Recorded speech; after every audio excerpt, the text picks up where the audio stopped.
Hello friends, welcome to our YouTube channel study pre questions.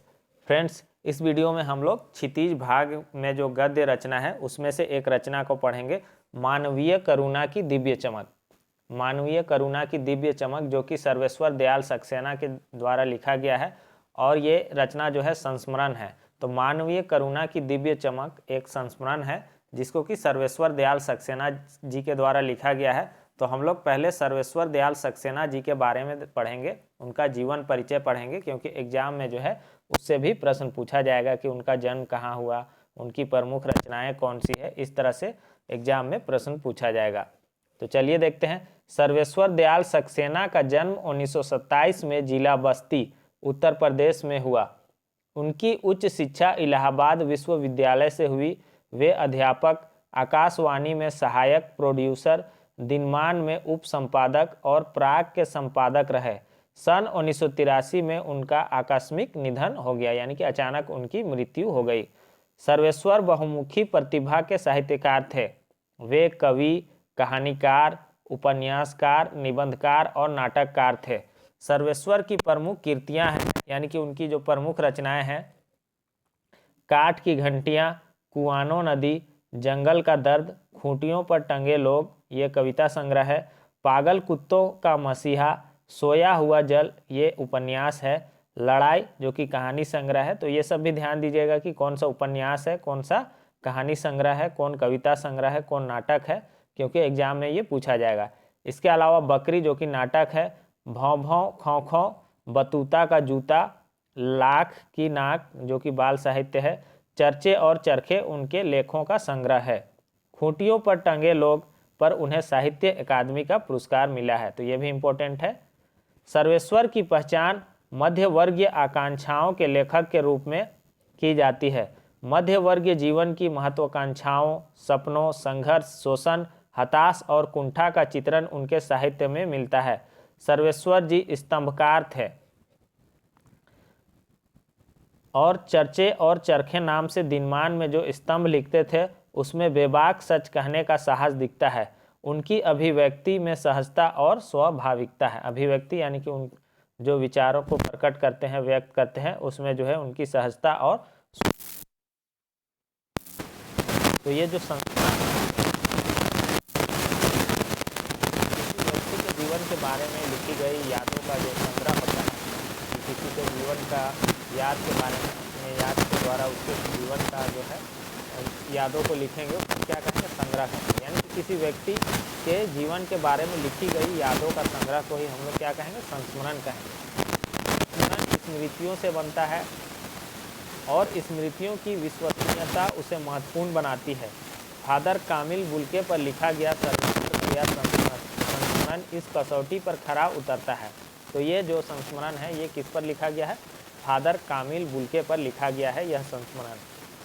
अपने को भारतीय कहने वाले फादर बुल्के जन्मे तो बेल्जियम यूरोप के रैम्स चैपल शहर में, जो गिरजों, पादरियों और धर्मगुरुओं और संतों की भूमि कही जाती है। तो उनका जन्म कहाँ था? बेल्जियम में। बेल्जियम के रैम्स चैपल शहर में उनका जन्म हुआ था। परंतु उन्होंने अपनी कर्म भूमि बनाया भारत को। फादर बुल्के एक सन्यासी थे, परंतु पारंपरिक अर्थ में नहीं। सर्वेश्वर का फादर बुल्के से अतरंग संबंध था। तो सर्वेश्वर दयाल सक्सेना जी का फादर बुल्के से अतरंग कहते हैं घनिष्ठ संबंध था, जिसकी झलक हमें इस संस्मरण में मिलती है। लेखक का मानना है कि जब तक राम कथा है, इस विदेशी भारतीय साधु को याद किया जाएगा तथा उन्हें हिंदी भाषा और बोलियों के अगाध प्रेम का उदाहरण माना जाएगा। अगाध प्रेम यानी कि अथाह प्रेम, बहुत ज़्यादा प्रेम उनका जो है हिंदी भाषा और हिंदी बोलियों से उनका जो था बहुत ज़्यादा प्रेम था, उसी को यहाँ लिखा गया है।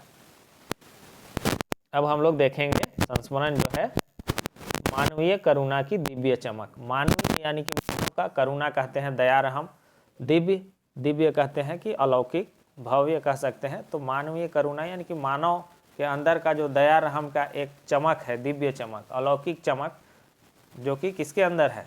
तो फादर कामिल बुल्के के अंदर वो दिव्य चमक है। उसी के बारे में बतलाया गया है कि उनके बारे में बतलाया गया है कि जो है एक मानवीय भावना को चमकाने का कार्य जिस व्यक्ति ने किया है, और वे व्यक्ति कौन है? तो फादर कामिल बुल्के, तो उसी के बारे में इस रचना में संस्मरण में बतलाया गया है। फादर को जहरबाद से नहीं मरना चाहिए था। जहरबाद कहते हैं एक प्रकार का फोड़ा होता है, जहरीला फोड़ा, जो कि कभी कभी मृत्यु का कारण बन जाता है। वह फोड़ा जो घाव है उसमें से जहर निकलता है और वही मृत्यु का कारण बन जाता है। तो फादर कामिल बुल्के को लेखक कह रहे हैं कि जहरबाद से नहीं मरना चाहिए था, तो उनकी मृत्यु जो है वही जहरीला फोड़ा से हुआ था। जिसकी रगों में दूसरे के लिए मिठास भरे के अतिरिक्त और कुछ नहीं था, उसके लिए इस जहर का विधान क्यों? लेखक कह रहे हैं कि जिसकी रगों में दूसरे के लिए मिठास भरे अमृत के अतिरिक्त और कुछ नहीं था, उसके लिए इस जहर का विधान क्यों किया गया? यानी कि यह विधान, यह नियम, यह कानून के लिए क्यों हुआ कि उनको जो है जहरबाद से मरना पड़ा? यह सवाल किस ईश्वर से पूछे? प्रभु की आस्था ही जिसका अस्तित्व था, वह देह की इस यातना की परीक्षा उम्र की आखिरी देहरी पर क्यों दे? लेखक कह रहे हैं कि प्रभु की आस्था ही जिसका अस्तित्व था, वह देह यानी कि शरीर की इस यातना यानी कि तकलीफ, जानबूझकर कोई पीड़ा पहुंचाना, यानी कि पीड़ा यानी कि शरीर की इस पीड़ा की परीक्षा उम्र की आखिरी देहरी पर, आखिरी दहलीज पर, आखिरी पड़ाव पर वह क्यों दे? यह यानी कि उनको यह तकलीफ क्यों दिया गया? एक लंबी पादरी के सफ़ेद चोगे से ढकी आकृति के सामने है गोरा रंग, सफ़ेद झाई मारती भूरी दाढ़ी, नीली आंखें, बाहें खोल गले लगाने को आतुर। लेखक कह रहे हैं उनके बारे में कि एक लंबी पादरी के सफ़ेद चोगा पहने हुए हैं, और जो चोगा जो है घुटनों तक लंबा, एक ढीला ढाला पहनावा होता है, उसी को कहते हैं चोगा। तो पादरी के सफ़ेद चोगे से ढकी आकृति, सामने है गोरा रंग, सफ़ेद झाई मारती भूरी दाढ़ी, सफ़ेद दाढ़ी है, नीली आंखें, बाहें खोल गले लगाने को आतुर है, यानी कि उतावला है, बेचैन है। इतनी ममता, इतना अपना तो इस साधु में अपने हर एक प्रियजन के लिए उमड़ता रहता था। मैं 35 साल से इसका साक्षी था, तब भी जब वह इलाहाबाद में थे और तब भी जब वह दिल्ली आते थे। आज उन बाहों का दबाव मैं अपनी छाती पर महसूस करता हूँ। फादर को याद करना एक उदास शांत संगीत को सुनने जैसा है। उनको देखना करुणा के निर्मल जल में स्नान करने जैसा है, और उनसे बातें करना कर्म के संकल्प से भरना है। मुझे परिमल के वो दिन याद आते हैं। परिमल जो है खुशबू, सुगंध, यानी कि वो अच्छे दिन याद आते हैं जब हम सब एक पारिवारिक रिश्ते में बंधे जैसे थे, जिसके बड़े फादर बुल्के थे। हमारी हंसी मजाक में वह निर्लिप्त शामिल रहते थे। निर्लिप्त यानी कि क्या? संसारिक मोह माया से दूर रहने वाले, यानी कि एकदम खुल के वो हमारे हंसी मजाक में वो मिले हुए शामिल रहते थे। हमारी गोष्ठियों में वह गंभीर बहस करते, हमारी रचनाओं पर बेबाक राय और सुझाव देते, और हमारे घरों के किसी भी उत्सव और संस्कार में वह बड़े भाई और पुरोहित जैसे खड़े हो हमें अपने आशीषों से भर देते।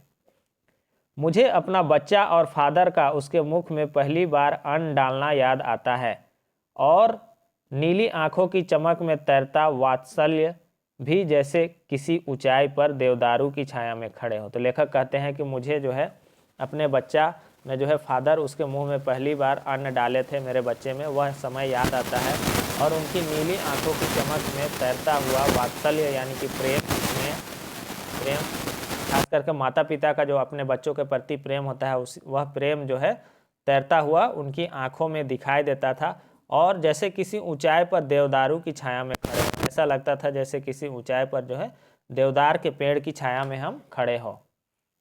कहाँ से शुरू करें? इलाहाबाद की सड़कों पर फादर की साइकिल चलती दिख रही है। वह हमारे पास आकर रुकती है, मुस्कुराते हुए उतरते हैं। देखिए देखिए, मैंने उसे पढ़ लिया, और मैं कहना चाहता हूँ उनको क्रोध में कभी नहीं देखा, आवेश में देखा, और ममता तथा प्यार में लबालब छलकता महसूस किया।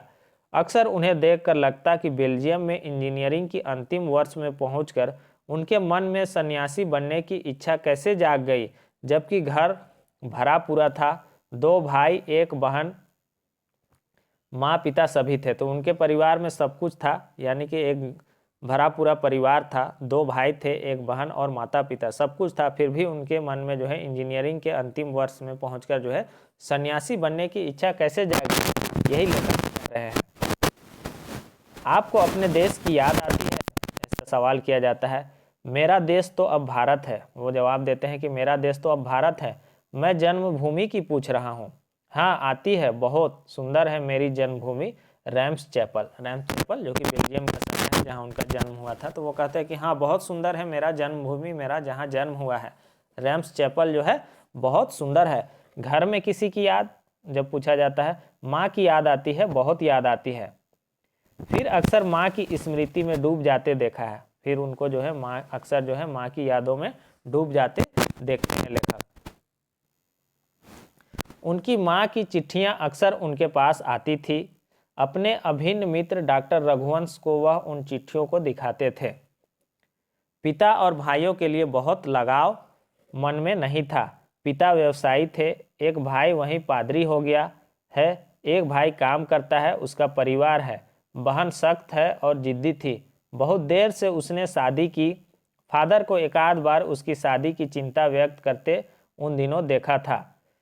भारत में बस जाने के बाद 2 या 3 बार अपने परिवार से मिलने भारत से बेल्जियम गए थे।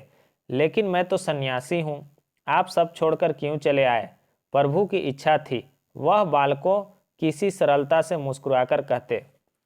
माँ ने बचपन में ही घोषित कर दिया था कि लड़का हाथ से गया। उनकी माँ ने जो है बचपन में ही यह घोषित कर दिया था कि यह लड़का हमारे हाथ से चला गया है। और सचमुच इंजीनियरिंग की अंतिम वर्ष की पढ़ाई छोड़कर फादर उसके सन्यासी होने जब धर्मगुरु के पास गए और कहा कि मैं सन्यास लेना चाहता हूँ तथा एक शर्त रखी। क्या शर्त रखा? सन्यास लेते समय सन्यास चाहने वाला शर्त रख सकता है कि मैं भारत जाऊंगा। तो उनका सन्यास लेने वाला एक शर्त रख सकता है सन्यासी बनने से पहले। तो उनका शर्त क्या था कि मैं भारत जाऊंगा। भारत जाने की बात क्यों उठी नहीं जानता, बस मन में यह था। उनकी शर्त मान ली गई और वह भारत आ गए। पहले जिसेट संघ में 2 साल पादरियों के बीच धर्मचार की पढ़ाई की, फिर 9 से 10 वर्ष दार्जिलिंग में पढ़ते रहे।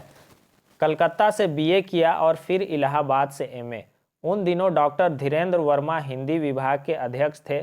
शोध प्रबंध प्रयाग विश्वविद्यालय के हिंदी विभाग में रहकर 1950 में पूरा किया। राम कथा उत्पत्ति और विकास। तो ये इनका जो क्या था, शोध प्रबंध था। क्या? राम कथा उत्पत्ति और विकास। ये महत्वपूर्ण है, नोट कर लीजिएगा। परिमल में उसके अध्याय पढ़े गए थे। परिमल में जो है उनके अध्याय पढ़े गए थे।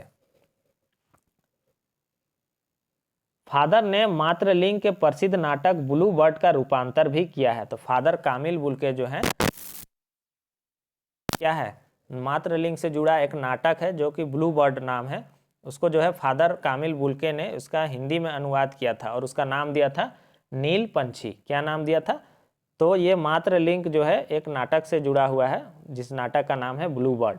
तो यहाँ पर समझिएगा, फादर ने मातृलिंग के प्रसिद्ध नाटक ब्लू बर्ड का रूपांतर भी किया है। यानी कि मातृलिंग का एक प्रसिद्ध नाटक है ब्लू बर्ड, जिसका इन्होंने क्या किया है, हिंदी अनुवाद किया है नील पंछी के नाम से। बाद में वह सेंट जेवियर्स कॉलेज रांची में हिंदी तथा संस्कृत विभाग के विभागाध्यक्ष हो गए और यहीं उन्होंने अपना प्रसिद्ध अंग्रेजी हिंदी कोश तैयार किया और बाइबल का अनुवाद भी।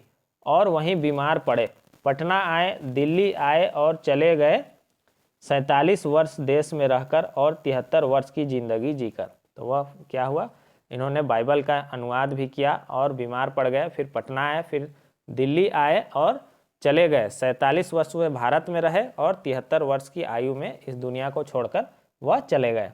फादर बुल्के संकल्प से सन्यासी थे। फादर बुल्के जो संकल्प से क्या थे, सन्यासी थे। कभी कभी लगता है वह मन से सन्यासी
अपने पत्नी और पुत्र की मृत्यु याद आ रही है और फादर के शब्दों से बढ़ती हुई विरल शांति हुई। विरल कहते हैं खाली खाली, खाली वाला शांति।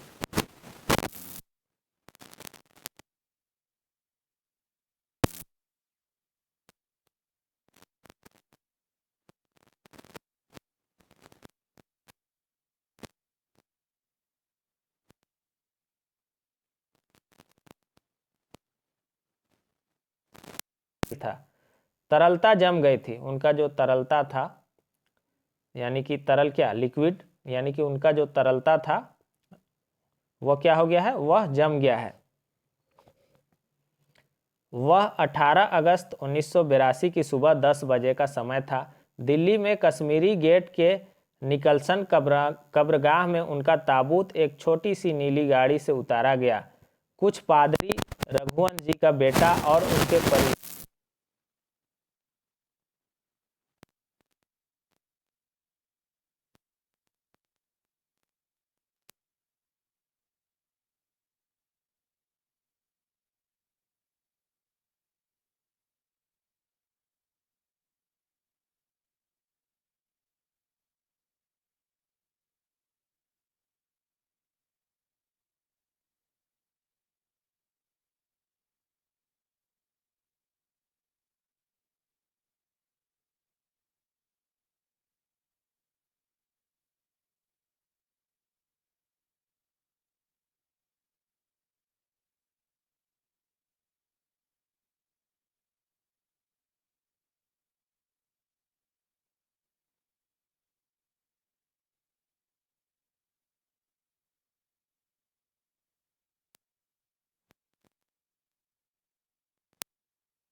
प्रकाश थे।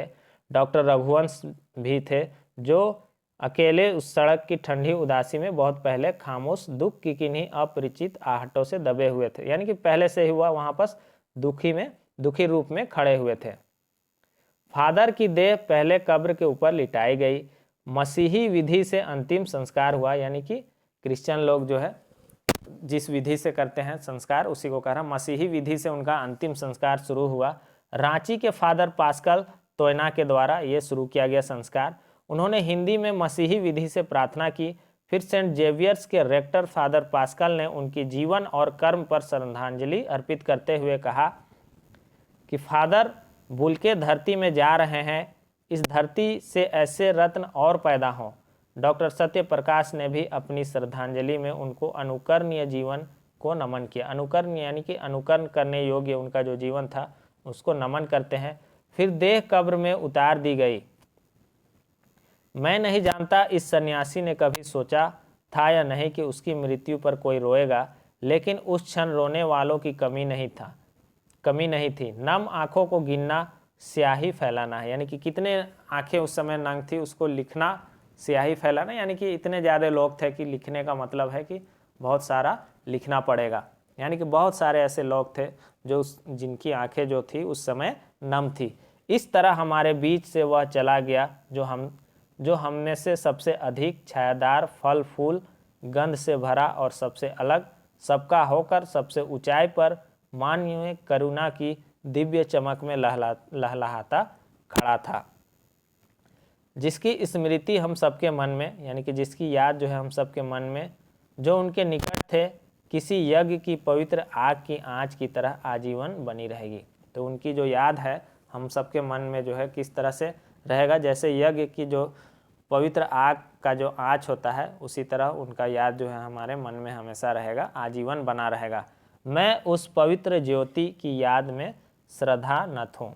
लेखक कहते हैं कि मैं उस पवित्र ज्योति ज्योति की याद में मैं श्रद्धा न हूँ, ये ऐसा लेखक कहते हैं।